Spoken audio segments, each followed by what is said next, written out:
Hello everybody. I've just been outside to look outside because it's not frozen over as much today. So I thought I'd have a little look at the vegetable garden because I'm getting a bit cabin feverish at the moment. And I started to think about planning for next year. And I need to do it a bit more sensibly. So I've got a little list. And I've got me Charles, I'm not advertising, but you know, Charles Dowding. This is my second version, which I'm filling up at the moment. This is the third version that's been given to me. The first version, unfortunately, I got rid of when I moved and I really missed it. But as it's a different garden and different growing conditions, that's absolutely fine. So this number 2, I can refer back to because I kept notes through all the season last year. And so I can look at what worked and what didn't work. I think I planted a lot of things too early. And for some reason, I overwatered my seedlings, which I don't usually do, but I don't know why.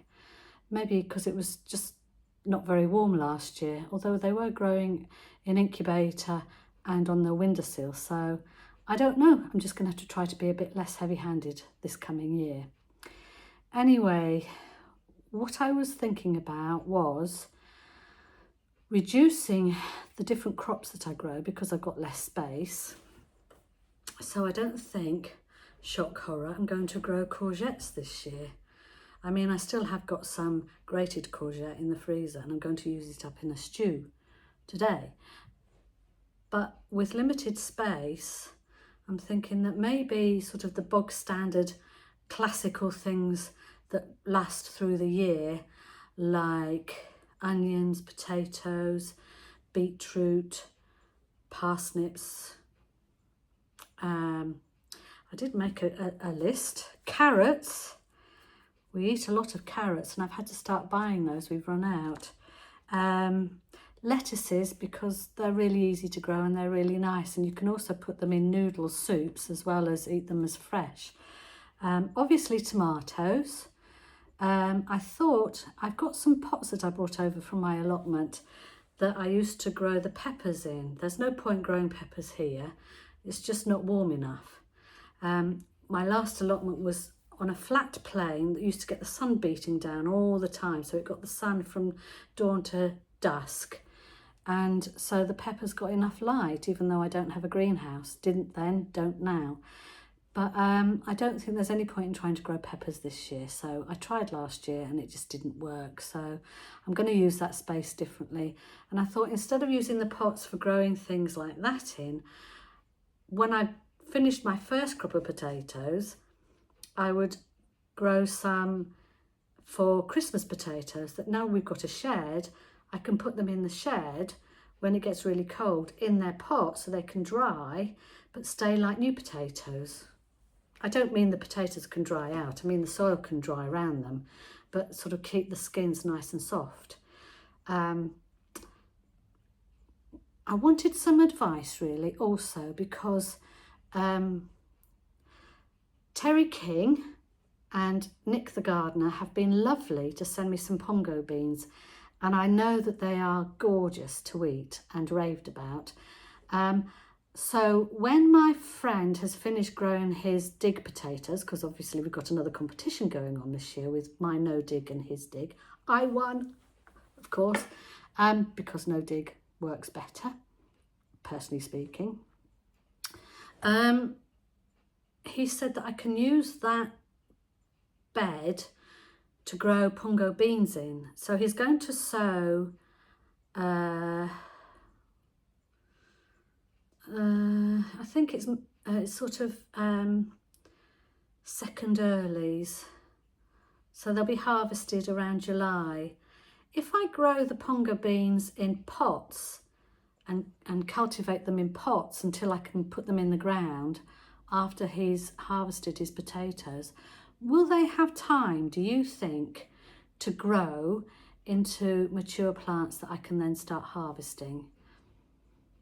Because I'm really limited for space and I was thinking that there's a way around it really.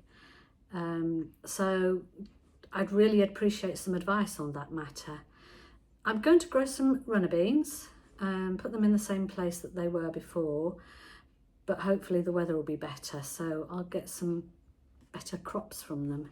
We did have some, but not as many as I'm used to, really.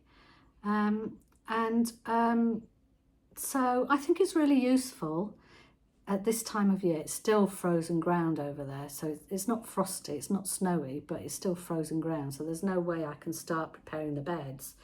But so I went up to use my time a little bit for planning for next year, just to have a look around and see where things might go. I have got garlic growing, and I did think that I could put tomatoes where the garlic was, against the wall again, in a much sunnier spot than they were in last year. I mean, they didn't do too badly, but the weather was so awful, wasn't it? Up until, well, July, really, mid-July. So I'm going to put them in a sunnier spot, but still against the wall, where they get lots of warmth from the brick wall. And I've got lots of broad beans growing, and I find I've not eaten as many broad beans this year, so maybe I don't need to grow as many, because I don't give them away to as many people, because we've moved, so, you know, so I'm sure I can sort of give them away to the people who live in the building. They love them, but, you know, I've got to find space for stuff, haven't I? So anyway, these are just my thoughts about growing next year and how to adapt to a different soil type, a smaller space, and gardening on a slope as well, which is quite challenging. So I have to think about the light levels at the bottom of the slope compared to the light levels at the top of the slope. So things that don't like so much light, I presume like broccoli and cabbage, would be happier at the bottom of the slope, and things that need a lot of light, like tomatoes and things like that, and beans, at the top of the slope. So it's been quite a fun morning, really, going out and getting my brain working a bit, even though I can't get my body working that much because there's not so much to be doing out there. I will be working on the beds as soon as things soften up, really, and I can pull out weeds and start laying compost and manure and, you know, stuff like that. And I'm really looking forward to it. So anyway, I wonder how you're getting on with your garden planning. I'd like to know. Talk to you later. Bye. Now my battery's run out. Excuse me finger.